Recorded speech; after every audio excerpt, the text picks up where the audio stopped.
शंकर का शिवलिंग विराजमान रहता है, जिसके घर में से रोज उसके हंडे का पानी, मटके का पानी, घर का पानी एक लोटा भरकर शिवालय तक जाता है, उस घर की पहरेदारी स्वयं भगवान शंकर के गण वीरभद्र करते हैं। उसके घर की पहरेदारी स्वयं शंकर के गण वीरभद्र करते हैं।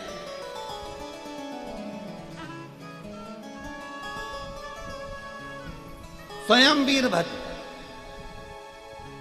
शंकर की मूर्ति नहीं, शंकर का शिवलिंग प्रतिबिंब। स्कंद पुराण का रेवाखंड कहता है, जिसके घर में शिवलिंग है, जिसके बीच में एक समय आया था जब किसी ने कह दिया था कि घर में शिवलिंग नहीं रखना चाहिए, लोगों ने उठा उठाकर शंकर जी के शिवलिंग को विसर्जन कर दिया। बीच में आया था एक समय कि लोगों ने विसर्जन कर दिया था शिव जी का, पर नहीं। हम फिर निवेदन करेंगे, सीहोर वाले महाराज को अगर आप सुनते हो, सीहोर वाले महाराज को आप फॉलो करते हो, उसको सुनते हो, कथा श्रवण करते हो, तो हम तो कहेंगे कि अपनी जिंदगी में एक बार जितनी पुराणे सारे पुराणों का अध्ययन करो और सब पुराण पढ़ो। स्कंद पुराण पढ़ो, शिव पुराण पढ़ो, लिंग पुराण पढ़ो, नर्मदा पुराण पढ़ो, तुम्हारी जितनी मर्जी पढ़े, विष्णु पुराण, अग्नि पुराण, पद्म पुराण, ब्रह्म वैवर्त पुराण, ये सारे पुराणों का अध्ययन करो। हमसे लोग कह देते हैं, क्यों महाराज जी आप इतनी सारी बातें बताते हो, शिव पुराण में तो हमें पढ़ने को मिलती ही नहीं है, तो तुम अकेली क्या शिव पुराण में से शिव पुराण बोली जाती है? अगर शिव पुराण की कथा करने के लिए यहां हम बैठे हैं, यहां भोलेनाथ ने अगर बिठाया है, तो वो कथा केवल शिव पुराण की नहीं रहेगी, उसमें से स्कंद पुराण, नर्मदा पुराण, लिंग पुराण, एक एक पुराण का अध्ययन में से उसमें से जो अच्छा निकलता है वो आपके सामने दिया जाता है, आपके सामने।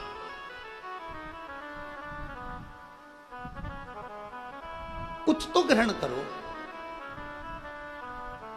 स्कंद पुराण का रेवाखंड कहता है कि जिसके घर में शिवलिंग है, रेवाखंड कह रहा है जिसके घर में शंकर का शिवलिंग है, या घर का जल एक लोटा भराकर शिवालय तक जा रहा है, घर का जल एक लोटा भराकर पीपल के वृक्ष के नीचे जा रहा है, घर का जल एक लोटा भराकर तुलसी के क्यारे में जा रहा है, घर का जल एक लोटा भराकर बेलपत्र के नीचे जा रहा है, घर का जल एक लोटा भराकर अगर शमी पत्र के नीचे जा रहा है। मतलब कहीं ना कहीं आपके घर का एक लोटा जल अगर शिवालय तक, देवालय तक, तीर्थ तक जा रहा है, किसी स्थान तक जा रहा है, तो समझ लो आपके घर की रक्षा स्वयं वीरभद्र करते हैं।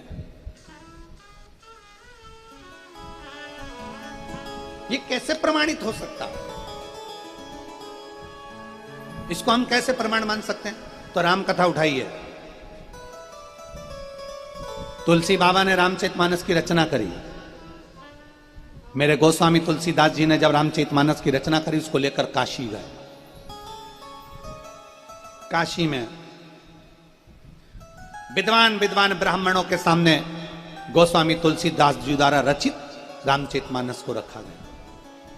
विद्वानों ने, ब्राह्मणों ने मना कर दिया, हम इसको नहीं मानते क्योंकि यह अवधी भाषा में है, इसमें संस्कृत नहीं है, इसमें संस्कृत के श्लोक नहीं है, हम इसको नहीं मानेंगे क्योंकि यह अवधी भाषा में। विद्वान विद्वान ब्राह्मणों ने मना कर दिया, यह अवधी भाषा में, हम इसको स्वीकार नहीं कर सकते। तुलसीदास जी कहते हैं, आप स्वीकार मत करो, मेरे काशी विश्वनाथ तो स्वीकार करेंगे, मेरे शंकर तो स्वीकार करेंगे।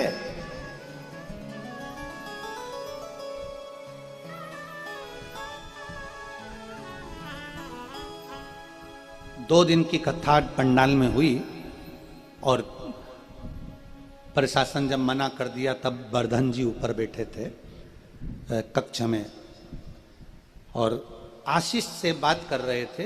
दुर्गेश, आशीष, ये लोग बैठे बात कर रहे थे। उन्होंने एक बात कही वर्धन जी ने, मैं वर्धन यादव जी को उसके लिए धन्यवाद देता हूं।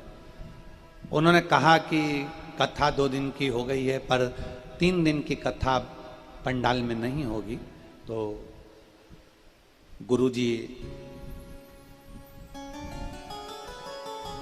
लाखों भक्तों के बीच में कथा कहते हैं, अब इतने भक्त तो यहाँ है नहीं, या तो कथा को अपन विराम देंगे।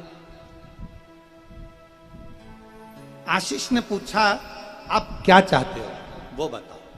तो वर्धन जी ने कहा कि कोई आए चाहे ना आए, कोई आए चाहे ना आए, मेरी माँ, मेरी चाची और हमारा परिवार, हमें उम्मीद है कि हम बैठकर कथा सुनेंगे। आशीष ने कहा कि अगर आपका मन है कि आप कथा सुनेंगे, मतलब आपका चित्त शिव से लग गया है, तो यह पक्का है कि महाराज जी भी फिर वो कथा कहेंगे, क्योंकि कथा भीड़ से नहीं होती है। कथा का क्रम, ये तो शिव भक्त हैं जो लाखों की संख्या में आते हैं, ये तो शंकर के भक्त हैं जो लाखों की संख्या में पहुंचते हैं, ये तो शिव भक्त हैं जो लाखों की संख्या में आते हैं। नहीं तो शिव महापुराण तो आप जहां बैठकर सुनो, जैसे सुनो, दिल से जहां बैठो, जैसे बैठो, शिव तत्व आपके भीतर होना चाहिए। आपके शिव तत्व आपके भीतर हो, आपके अंदर।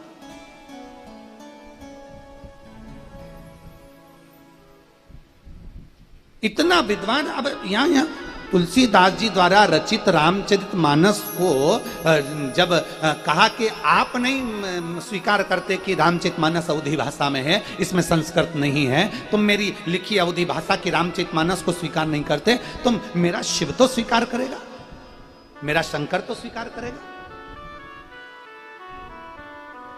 मेरा भोलेनाथ तो स्वीकार करेगा। बस यही होना चाहिए।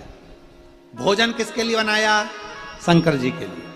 हमारी नीचे से माताएं जी कह देती हैं विकास पंडित जी को, नीचे से विकास जी कहते हैं हमारे गुरु जी ये घी नहीं खाते, मक्खन नहीं खाते, इतना सारा ये तेल घी नहीं।